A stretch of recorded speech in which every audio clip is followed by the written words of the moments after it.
ನಮಸ್ಕಾರ. ಚಂದನ ವಾಹಿನಿಯ ಎಲ್ಲ ವೀಕ್ಷಕರಿಗೂ ಯೋಗ ಕಾರ್ಯಕ್ರಮಕ್ಕೆ ಸ್ವಾಗತ ಸುಸ್ವಾಗತ. ಇವತ್ತು ಸರ್ವೈಕಲ್ ಪೇನ್ ಆ ಒಂದು ವಿಷಯದ ಕುರಿತಾಗಿ ಹೇಗೆ ನಾವು ಯೋಗ ಅಭ್ಯಾಸವನ್ನು ಮಾಡಬೇಕಂತಕ್ಕಂಥದ್ದನ್ನು ಇವತ್ತಿನ ಸಂಚಿಕೆಯಲ್ಲಿ ಹೇಳ್ಕೊಡಲಾಗುವುದು. ನಾನು ಕಾರ್ತಿಕ್ ಮಹಾಂತೇಶ್ ಬೆಲ್ಲದ್, ವಿಶ್ವ ಯೋಗ ಸಾಧಕ, ವಿಶ್ವ ದಾಖಲೆಯ ಸಾಧಕ, ಯೋಗ ಪ್ರವೀಣ, ಯೋಗ ಭಾಸ್ಕರ, ಯೋಗ ಚಿಕಿತ್ಸಕ ಹಾಗೂ ಯೋಗ ಶಿಕ್ಷಕನಾಗಿ ವೃತ್ತಿಯಲ್ಲಿ ಸೇವೆ ಸಲ್ಲಿಸ್ತಾ ಇದ್ದೀನಿ. ನಮ್ಮ ಒಟ್ಟಿಗೆ ಇದ್ದಾರೆ ಡಾಕ್ಟರ್ ವಿನೋದ್ ದಾಗೆ ಅವರು ಅಂಥೇಳಿ, ಡಾಕ್ಟರ್ ಮಂಜುಶ್ರೀ ಅವರು ಇನ್ನೊಬ್ಬರು ಇದ್ದಾರೆ ನಮ್ಮೊಟ್ಟಿಗೆ. ತಮಗೂ ಕೂಡ ಕಾರ್ಯಕ್ರಮಕ್ಕೆ ಸ್ವಾಗತ ಸುಸ್ವಾಗತ. ಈಗ ನಾವು ಯೋಗಾಭ್ಯಾಸನ ಮಾಡಬೇಕಾದಾಗ ತುಂಬ ಕೇರ್ಫುಲ್ಲಿಯಾಗಿ ಮಾಡಬೇಕಾಗತ್ತೆ. ನಿಮ್ಮ ಒಟ್ಟಿಗೆ ಯೋಗ ಥೆರಪಿಸ್ಟ್ ಇದ್ದರೆ ತುಂಬ ಉಪಯುಕ್ತ ಆಗುತ್ತೆ. ಯಾಕಂತಂದರೆ ನಾವು ಏನು ಮಾಡ್ತಿರ್ತೀವಿ ಅಂತೇಳಿ ನಮ್ಗೆ ಗೊತ್ತಾಗ್ತಾ ಇರೋದಿಲ್ಲ. ಸೊ ಅವರು ನಿಮ್ಗೆ ಏನು ಮಾಡ್ತಾರೆ ಅಂತಂದರೆ ನಿಮ್ಮ ಬಾಡಿ ಅಲೈನ್ಮೆಂಟು, ನೀವು ಯಾವ ರೀತಿ ಮಾಡ್ತಾಯಿದ್ದೀರಾ, ತಪ್ಪಾಗಿ ಮಾಡ್ತಾಯಿದ್ದರೆ ನಿಮ್ಮನ್ನ ಕರೆಕ್ಷನ್ ಮಾಡ್ತಾರೆ. ನೀವು ತಪ್ಪಾಗಿ ಇಲ್ಲ ಅಂತಂದರೆ ನೀವು ತಪ್ಪಾಗೆ ಮಾಡಬೇಕಾಗತ್ತೆ. ಹಾಗಾದರೆ ಆ ರೀತಿ ನೀವು ತಪ್ಪಾಗಿ ಮಾಡಬಾರ್ದು. ಆ ಗುರುಗಳ ಮೂಲಕ ನೀವು ಕೇಳಿಕೊಂಡು ಅವ್ರು ಹೇಗೆ ಹೇಳ್ತಾರಲ್ಲ ಆ ರೀತಿ ಅಭ್ಯಾಸ ಮಾಡಬೇಕು. ಜಾಸ್ತಿ ಫೋರ್ಸ್ ಮಾಡಿ ಜಾಸ್ತಿ ಪೇನ್ ಮಾಡೋಕ್ಕೋ ಅವಶ್ಯಕತೆ ಇಲ್ಲ. ನಿಮಗೆ ಎಷ್ಟು ಸಾಧ್ಯ ಆಗುತ್ತೆ ಅಷ್ಟೇ ಮಾಡಿ. ಇವನ್ ಸಿವಿಯರ್ ಇಂಜುರಿ ಆಗಿರ್ತಾವಲ್ಲ, ಸಿವಿಯರ್ ಇಂಜುರಿ ಆಗಿ ಬ್ಲಡ್ ಎಲ್ಲ ಬರ್ತಾ ಇರ್ತದೆ, ಆ ರೀತಿ ಇದ್ದಾಗ ಅಥವಾ ಸಿವಿಯರ್ ಫ್ರ್ಯಾಕ್ಚರ್ಸ್ ಆದಾಗ, ಅವಾಗ ಆ ರೀತಿ ಆದಾಗ ತಜ್ಞರನ್ನು ಅಥವಾ ಯೋಗ ಥೆರಪಿಸ್ಟನ್ನು ಕೇಳಿಕೊಂಡೇ ನೀವು ಯೋಗ ಅಭ್ಯಾಸವನ್ನು ಮಾಡಬೇಕಾಗತ್ತೆ. ಈಗ ಮೆನ್ಸ್ಟ್ರುವಲ್ ಪ್ರಾಬ್ಲಮ್ ಇದ್ದಾಗ, ಅಂದರೆ 5 ದಿವಸ ಏನು ಮೆನ್ಸ್ಟ್ರುವಲ್ ಪ್ರಾಬ್ಲಮ್ ಇರ್ತದಲ್ಲ, ಆ 5 ದಿವಸ ಯೋಗ ಅಭ್ಯಾಸವನ್ನು ಮಾಡಬೇಡಿ. ಮತ್ತು ಗರ್ಭಿಣಿಯರು ಈ ರೀತಿ ಮುಂತಾದವರು ಇರ್ತಾರಲ್ಲ, ಅವರು ಏನು ಮಾಡಬೇಕಂತಂತಂದರೆ ನೀವು ತಜ್ಞರನ್ನು, ಯೋಗ ಚಿಕಿತ್ಸಕರನ್ನು ಕೇಳಿ ನೀವು ಅಭ್ಯಾಸ ಮಾಡಬೇಕಾಗತ್ತೆ.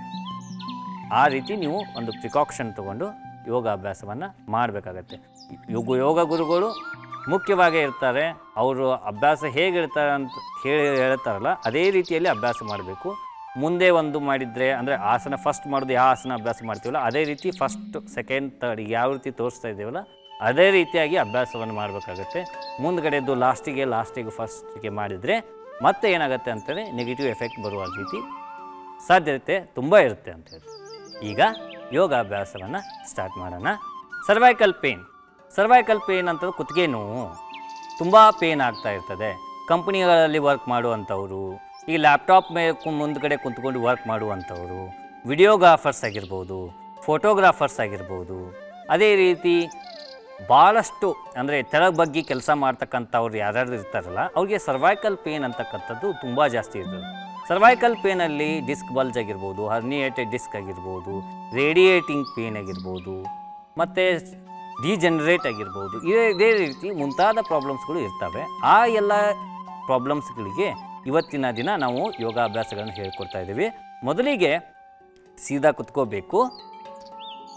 ಸೀದಾ ಕುತ್ಕೊಂಡು ಏನು ಮಾಡಬೇಕಂತಂದರೆ, ನಿಧಾನವಾಗಿ ಎರಡೂ ಕೈಗಳನ್ನ ಕುರ್ಚಿಯ ಮೇಲೆ ಇಟ್ಕೋಬೇಕು. ಕುರ್ಚಿಯಲ್ಲಿ ಕುಂತು ಮಾಡಿ ತೋರಿಸ್ತಾ ಇದ್ದಾರೆ. ನಿಧಾನವಾಗಿ ಉಸಿರನ್ನು ಹಿಂದ್ಗಡೆ ತೊಗೊಂಡು ಹೋಗಬೇಕು. ನಿಧಾನವಾಗಿ ಉಸಿರನ್ನು ಮುಂದೆ ಬಿಡ್ತಾ ಸ್ಟ್ರೆಚ್ ಮಾಡಬೇಕು. ನಿಧಾನವಾಗಿ ಉಸಿರನ್ನ ಹಿಂದ್ಗಡೆ ತೊಗೊಂಡು ಉಸಿರನ್ನು ತೆಗೆದುಕೊಳ್ತಾ ಹಿಂದ್ಗಡೆ ಕತ್ತನ್ನು ತೆಗೆದುಕೊಂಡು ಹೋಗಬೇಕು. ನಿಧಾನವಾಗಿ ಉಸಿರನ್ನು ಬಿಡ್ತಾ ಗದ್ದವನ್ನು ಎದೆಗೆ ತಾಗಿಸ್ಬೇಕು. ಈ ರೀತಿ 5 ಬಾರಿ ಪ್ರಾಕ್ಟೀಸ್ ಮಾಡ್ಬೋದು. ನೀವು ಅಲ್ಲೇ ಚೇರ್ ಮೇಲೆ ಕೂತ್ಕೊಂಡು ಕೂಡ ನೀವು ಆಫೀಸಲ್ಲಿ ಇರ್ತೀರಾ ಅಥವಾ ಎಲ್ಲೋ ನೀವು ಒಂದು ಕಂಪ್ನಿಯಲ್ಲಿ ವರ್ಕ್ ಮಾಡ್ತಿರ್ತೀರಾ, ನೀವು ಈ ರೀತಿ ಕೂಡ ನೀವು ಅಲ್ಲಿ ಅಭ್ಯಾಸ ಮಾಡ್ಬೋದಾಗಿದೆ. ಈ ರೀತಿ ಉಸಿರನ್ನ ತೆಗೆದುಕೊಳ್ತಾ ಹಿಂದ್ಗಡೆ, ಉಸಿರನ್ನು ಬಿಡ್ತಾ ಮುಂದ್ಗಡೆ, ನಿಧಾನವಾಗಿ ಮಾಡಬೇಕು. ಅವಸರ ಮಾಡಬಾರ್ದು. ನಾವು ಉಸಿರು ಹೇಳ್ತಾ ಇದ್ದೀನಿ ಅದೇ ರೀತಿ ಫಾಲೋ ಅಪ್ ಮಾಡಬೇಕು, ತಪ್ಪಾಗಿ ಮಾಡೋ ಹಾಗಿಲ್ಲ. 5 ಬಾರಿ ಆದ ತಕ್ಷಣ ನಿಧಾನವಾಗಿ ರಿಲ್ಯಾಕ್ಸ್ ಮಾಡಿ ಕತ್ತನ್ನು ಮುಂದ್ಗಡೆ ತೊಗೊಂಡು ಬನ್ನಿ. ಈಗ ಸೈಡ್ ಸ್ಟ್ರೆಚಿಂಗ್. ಬಲಗಡೆ ಕೈಯನ್ನು ಮೇಲ್ಗಡೆ ಎತ್ತಿ ಈ ರೀತಿ ಎತ್ತಬೇಕು. ಕೈಯನ್ನು ತಲೆಯ ಪಕ್ಕದಲ್ಲಿ, ಅಂದರೆ ನಮ್ಮ ತಲೆಯ ಪಕ್ಕದಲ್ಲಿ ಕಿವಿ ಹತ್ತಿರ, ಎಡ ಕಿವಿ ಹತ್ತಿರ ತೊಗೊಂಡೋಗಿ ನಿಧಾನವಾಗಿ ಏನು ಮಾಡಬೇಕು, ಸ್ಟ್ರೆಚ್ ಮಾಡಬೇಕು. ಈ ರೀತಿ ಸ್ಟ್ರೆಚ್ ಮಾಡಬೇಕು. ಎಷ್ಟಾಗತ್ತಲ್ಲ ಆ ಸ್ಟ್ರೆಚ್ ಮಾಡಬೇಕು. ಈ ಮಸಲ್ಸಿಗೆ ಎಫೆಕ್ಟ್ ಆಗ್ತಾ ಇರಬೇಕು. ಸರಿಯಾಗಿ ಉಸಿರಾಡಿಸ್ಬೇಕು. ಈ ರೀತಿ ಒಂದು 30 ಸೆಕೆಂಡ್ ಆದರೂ ಮಾಡಬೇಕಾಗುತ್ತೆ.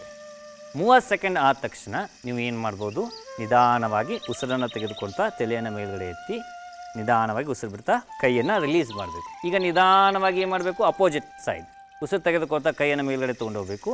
ಸರಿಯಾಗಿ ಹಿಡ್ಕೋಬೇಕು. ಕತ್ತನ್ನು ಸರಿಯಾಗಿ ನಿಧಾನವಾಗಿ ಸ್ಟ್ರೆಚ್ ಮಾಡಬೇಕು. ಈಗ ಸರಿಯಾಗಿ ಉಸಿರಾಡಬೇಕು. ಹೀಗೆ ಮಾಡಬೇಕಾದಾಗ ಈ ಶೋಲ್ಡ್ರ್ ಈ ರೀತಿ ಲಿಫ್ಟ್ ಮಾಡಬಾರ್ದು, ಈ ರೀತಿ ಲಿಫ್ಟ್ ಮಾಡಬಾರ್ದು. ನಿಧಾನವಾಗಿ ಈ ಶೋಲ್ಡ್ರ್ ಏನು ಮಾಡಬೇಕು, ತಳಗಡೆನೇ ಇರಬೇಕು. ಇದನ್ನು ಪ್ರೆಸ್ ಮಾಡ್ತಾ ಇರಬೇಕು. ಹೀಗೆ ಮಾಡಬೇಕು. ಸೈಡಲ್ಲೇ ಬೆಂಡ್ ಆಗಬೇಕು. ಮುಂದ್ಗಡೆ ಈ ರೀತಿ ಬೆಂಡ್ ಆಗೋದು, ಈ ರೀತಿ ಬೆಂಡ್ ಆಗೋದು ಮಾಡಬಾರ್ದು. ಸೈಡಲ್ಲೇ ಸ್ಟ್ರೆಚ್ ಮಾಡ್ಕೋಬೇಕು. ಸರಿಯಾಗಿ ಉಸಿರಾಡಿಸ್ತಾ ಇರಬೇಕು. ಉಸಿರಾಟದ ಕಡೆ ಗಮನ ಇರಲಿ. ಹೀಗೆ ಎಷ್ಟು ಸಾರಿ ಮಾಡಬೇಕು, ಒಂದು 30 ಸಾರಿ ಮಾಡಬೇಕು. 30 ಸೆಕೆಂಡು ಸರಿಯಾಗಿ ಉಸಿರಾಡಿಸ್ಬೇಕು. 30 ಸಾರಿ ಉಸಿರಾಡಬೇಕು. ಅಥವಾ 30 ಸೆಕೆಂಡ್ ಆದರೂ ಕೂಡ ನೀವು ಮಾಡ್ಬೋದು. ಈ ರೀತಿ ಅಭ್ಯಾಸ ಮಾಡ್ಬೋದು. ಯಾವಾಗ 30 ಸಾರಿ ಉಸಿರಾಡಿಸ್ಬೇಕಂತಂದರೆ ನಿಮ್ಮ ಡ್ಯೂರೇಷನ್ ಅಂದರೆ ನೀವು ದಿನನಿತ್ಯ ಅಭ್ಯಾಸ ಮಾಡಿ ಅದರಾಗ ನೆಕ್ ಪೇನ್ ಸ್ವಲ್ಪ ಕಡಿಮೆ ಆದಾಗ ನೀವು 30 ಸಾರಿ ಉಸಿರಾಡಿಸ್ಬೋದು. ಇಲ್ಲದಿದ್ದರೆ 30 ಸೆಕೆಂಡೇ ಮಾಡಿ, ತೊಂದರೆ ಇಲ್ಲ. ಈಗ ಮುಂದಿನ ಅಭ್ಯಾಸ ಏನಂತಂತಂದರೆ ಕತ್ತನ್ನು ಸ್ವಲ್ಪ ರೈಟ್ ಸೈಡ್ ಟರ್ನ್ ಮಾಡಿ ಉಸಿರು ತೆಗೆದುಕೊಳ್ತಾ ಕೈಯನ್ನು ಮೇಲ್ಗಡೆ ಎತ್ತಿ ಮುಂದುಗಡೆ ಭಾಗಕ್ಕೆ, ಹೀಗೆ ಹಿಂದ್ಗಡೆ ಭಾಗಕ್ಕೆ, ಮುಂದುಗಡೆ ಭಾಗದಿಂದ ಹಿಂದ್ಗಡೆ ಭಾಗಕ್ಕೆ ನೀವು ಕೈಯನ್ನು ತೊಗೊಂಡೋಗಿ ಟರ್ನ್ ಆಗಿ 45 ಡಿಗ್ರಿಯಷ್ಟು ಸ್ಟ್ರೆಚ್ ಮಾಡಬೇಕು. ಈ ರೀತಿ ಸ್ಟ್ರೆಚ್ ಮಾಡಬೇಕು. ಈ ರೀತಿ ಸ್ಟ್ರೆಚ್ ಮಾಡೋದ್ರಿಂದ ಏನಾಗುತ್ತೆ, ಸೈಡ್ ಮಸಲ್ಸು ತುಂಬ ರಿಲ್ಯಾಕ್ಸ್ ಆಗುತ್ತೆ. ನಿಮಗೆ ಪೇನ್ ಏನಾಗುತ್ತೆ, ರಿಲೀಫ್ ಆಗ್ತಾ ಬರುತ್ತೆ. ಈ ರೀತಿ ಉಸಿರಾಡಿಸ್ಬೇಕು. ಜಾಸ್ತಿ ಮುಂದುಗಡೆ ಮಾಡಬಾರ್ದು. ಇಲ್ಲಿ ನೋಡಿ 45 ಡಿಗ್ರಿ, ಈ ರೀತಿ ಪ್ರೆಸ್ ಮಾಡ್ಕೋಬೇಕು. ಉಸಿರಾಡಿಸ್ತಾ ಇರಬೇಕು. ಸರಿಯಾಗಿ ಉಸಿರಾಡಿ 30 ಸೆಕೆಂಡ್ ಆದ ತಕ್ಷಣ ನಿಧಾನವಾಗಿ ಉಸಿರನ್ನ ತೆಗೆದುಕೊಳ್ತಾ ತಲೆ ಮೇಲ್ಗಡೆ ಎತ್ತಿ ಟರ್ನ್ ಮಾಡಿ ನಿಧಾನವಾಗಿ ಉಸಿರು ಬಿಡ್ತಾ ಕೈಯನ್ನು ತಳಗಡೆ ತೊಗೊಂಬನ್ನಿ. ನಂತರ ಎಡಗಡೆ ನಿಧಾನವಾಗಿ ಉಸಿರನ್ನ ತೆಗೆದುಕೊಳ್ತಾ ಮೇಲ್ಗಡೆ ಕೈಯನ್ನು ಹಿಂಬದಿಯಲ್ಲಿ ಇಟ್ಕೊಳ್ಳಿ. ನೆತ್ತೆಯ ಹಿಂಬದಿ ಅಂದರೆ ತಲೆ ಹಿಂಭಾಗಕ್ಕೆ ಇಟ್ಕೋಬೇಕು. ಟರ್ನ್ ಮಾಡಿ ನಿಧಾನವಾಗಿ ಪ್ರೆಸ್ ಮಾಡ್ಕೋಬೇಕು. ಸರಿಯಾಗಿ ಉಸಿರಾಡಿಸ್ಬೇಕು. ನಿಮ್ಮ ಬಲಗಡೆ ಶೋಲ್ಡ್ರನ್ನು ಲಿಫ್ಟ್ ಮಾಡಬಾರ್ದು. ಹೀಗೆ 30 ಸೆಕೆಂಡ್ ಮಾಡಬೇಕು. ಸರಿಯಾಗಿ ಉಸಿರಾಡಿಸ್ಬೇಕು. ಬಲಗಡೆ 30 ಸೆಕೆಂಡು, ಎಡಗಡೆನೂ 30 ಸೆಕೆಂಡು. ಬಲಗಡೆ 1 ನಿಮಿಷ ಮಾಡಿ, ಎಡಗಡೆ ನೀವು 30 ಸೆಕೆಂಡ್ ಮಾಡಿದ್ರೆ ಪ್ರಯೋಜನ ಆಗೋದಿಲ್ಲ, ತಪ್ಪಾಗುತ್ತೆ.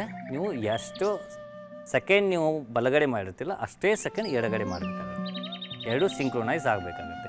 ನಿಧಾನವಾಗಿ ಉಸಿರನ್ನು ತೆಗೆದುಕೊಳ್ತಾ ಮೇಲ್ಗಡೆ ಬರಬೇಕು. ನಿಧಾನವಾಗಿ ಉಸಿರು ಬಿಡ್ತಾ ಕತ್ತನ್ನು ಮುಂದ್ಗಡೆ ತೊಗೊಂಡು ನಿಧಾನವಾಗಿ ಉಸಿರು ಬಿಡ್ತಾ ಕೈಯನ್ನು ತಳಗಡೆ ಇಳಿಸಬೇಕು. ಈ ರೀತಿ ಮಾಡಬೇಕು. ನೆಕ್ಸ್ಟ್ ಏನು ಮಾಡಬೇಕಂತಂದರೆ ಹ್ಯಾಂಡ್ಸ್ ಸ್ಟ್ರೆಚಿಂಗ್ ಬ್ರೀದಿಂಗ್. ಕೈಯನ್ನು ಇಂಟರ್ಲಾಕ್ ಮಾಡಿ ಹೀಗೆ ಕಣ್ಣಿನ ಹತ್ತಿರ ಮೇಲ್ಗಡೆ ಸ್ಟ್ರೆಚ್ ಮಾಡಬೇಕು. ಇನ್ಹೇಲಿಂಗ್ ಮಾಡಿ ಸ್ಟ್ರೆಚ್ ಮಾಡಿ. ಈ ರೀತಿ ಫಾರ್ವರ್ಡ್ ಮುಂದ್ಗಡೆ ಮೇಲ್ಗಡೆ ಸ್ಟ್ರೆಚ್ ಮಾಡಿ. ಎಸ್, ನಿಧಾನವಾಗಿ ಉಸಿರು ಬಿಡ್ತಾ ಎದೆ ಮೇಲೆ ತೊಗೊಂಬನ್ನಿ. ಈ ರೀತಿ 5 ಬಾರಿ ಡೀಪ್ಲಿ ಏನು ಮಾಡಬೇಕು, ಉಸಿರನ್ನು ತೆಗೆದುಕೊಳ್ತಾ ಸ್ಟ್ರೆಚ್ ಮಾಡಬೇಕು. ನಿಧಾನವಾಗಿ ಉಸಿರನ್ನು ಬಿಡ್ತಾ ಎದೆ ಮೇಲೆ ಮತ್ತು ಡೀಪ್ಲಿ 5 ಸಾರಿ ಮಾಡಬೇಕು. ಈ ರೀತಿ 5 ಸಾರಿ ನೀವು ಏನು ಮಾಡಬೇಕಂತಂದರೆ ಉಸಿರಿನ ಹತೋಟಿಯಲ್ಲಿ ಇರಬೇಕು. ನಿಮ್ಮ ಉಸಿರು ಮಧ್ಯೆ ಎಲ್ಲ ಸ್ಟ್ರಕ್ ಆಗಬಾರ್ದು. ಹಾಗೆ ನೀವು ಮಾಡ್ತಾ ಹೋಗಬೇಕಾಗತ್ತೆ. ಉಸಿರಾಟದ ಕಡೆ ಗಮನ ಇರಲಿ. 5 ಸಾರಿ ಆದ ತಕ್ಷಣ ನಿಧಾನವಾಗಿ 2 ಕೈಗಳನ್ನು ತಳಗಡೆ ಇಳಿಸ್ತಾ ಬನ್ನಿ. ಎಸ್, ಈ ರೀತಿ 5 ಸಾರಿ ಮಾಡಬೇಕು. ಈಗ ಫುಲ್ ಸ್ಟ್ರೆಚಿಂಗ್. ಇಂಟರ್ಲಾಕ್ ಮಾಡಿ ಮುಂದ್ಗಡೆ ಕೈ ತೊಗೊಂಬನ್ನಿ. ಇಂಟರ್ಲಾಕ್ ಮಾಡಿ. ಎಸ್, ಈಗ ಕೈಯನ್ನು ಎದೆ ಮೇಲೆ ಇಟ್ಕೊಳ್ಳಿ. ಫುಲ್ ಸ್ಟ್ರೆಚ್ ಮೇಲ್ಗಡೆ. ಇನ್ನು ಉಸಿರು ತೆಗೆದುಕೊಳ್ತಾ ಫುಲ್ಲು ಮೇಲ್ಗಡೆ ಸ್ಟ್ರೆಚ್ ಮಾಡಬೇಕು. ಕಿವಿಗೆ ಕೈ ತಗಸ್ಬೇಕು. ಎಷ್ಟಾಗುತ್ತೆ ಅಷ್ಟೇ ಮಾಡಿ ಕೈ ತೆಗಿಸ್ಲಿಕ್ಕೆ ಸ್ಟಾರ್ಟ್ ಮಾಡಿ. ಎಲ್ಬೋಸ್ ಏನಿರ್ತದಲ್ಲ ಬೆಂಡ್ ಆಗಬಾರ್ದು. ಮೊಣಕೈ ಬೆಂಡ್ ಆಗಬಾರ್ದು. ಮೇಲ್ಗಡೆ ಸ್ಟ್ರೆಚ್ ಮಾಡಿ. ಎಕ್ಸೇಲಿಂಗ್ ಡೌನ್ ಬರಲಿ. ಈ ರೀತಿ 5 ಬಾರಿ. 1 2 ರಿಲೀಸ್.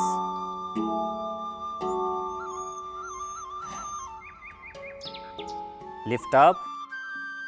ಮೇಲ್ಗಡೆ ಬರಬೇಕು. ಉಸಿರನ್ನು ತೆಗೆದುಕೊಳ್ತಾ ಮೇಲ್ಗಡೆ ಬನ್ನಿ. ಉಸಿರು ಬಿಡ್ತಾ ನಿಧಾನವಾಗಿ ತಳಗಡೆ ತೊಗೊಂಬನ್ನಿ. ಉಸಿರು ತೆಗೆದುಕೊಳ್ತಾ ಮೇಲ್ಗಡೆ ಬನ್ನಿ, ತೊಗೊಂಬನ್ನಿ. ಮತ್ತೆ ಉಸಿರು ಬಿಡ್ತಾ ನಿಧಾನವಾಗಿ ತಳಗಡೆ ತೊಗೊಂಬನ್ನಿ. ನಿಧಾನವಾಗಿ ಉಸಿರು ತೆಗೆದುಕೊಳ್ತಾ ಮೇಲ್ಗಡೆ, ನಿಧಾನವಾಗಿ ಉಸಿರು ಬಿಡ್ತಾ ತಳಗಡೆ. ಲಾಸ್ಟ್ ಕೊನೆ ಬಾರಿ. ನಿಧಾನವಾಗಿ ಉಸಿರು ತೆಗೆದುಕೊಳ್ತಾ ಮೇಲ್ಗಡೆ, ನಿಧಾನವಾಗಿ ಉಸಿರು ಬಿಡ್ತಾ ನಿಧಾನವಾಗಿ ತಳಗಡೆ. ಈಗ ಕೈಗಳನ್ನ ಮುಂದ್ಗಡೆ ತೊಗೊಂಬನ್ನಿ, ಬಿಚ್ಚಿ, ಬೆರಳುಗಳನ್ನು ನಿಧಾನವಾಗಿ ಸಡಿಲಿಸಿ, ಬಿಚ್ಚಿ, ಕೈ ನಿಧಾನವಾಗಿ ಉಸಿರು ಕೈಗಳನ್ನ ಕೆಳಗಡೆ ಇಳಿಸಿ. ಈ ರೀತಿ ನೀವು ಅಭ್ಯಾಸವನ್ನು ಮಾಡಬೇಕಾಗತ್ತೆ. ಈಗ ಮುಂದಿನ ಅಭ್ಯಾಸ ಏನಪ್ಪ ಅಂತಂದರೆ, ಕತ್ತನ್ನು ಫುಲ್ಲು ಹಿಂಭಾಗಕ್ಕೆ ತೊಗೊಂಡೋಗಿ ಬ್ಯಾಕ್ ಹಾಫ್ ಸರ್ಕಲ್ ರೊಟೇಷನ್ ಮಾಡಬೇಕು.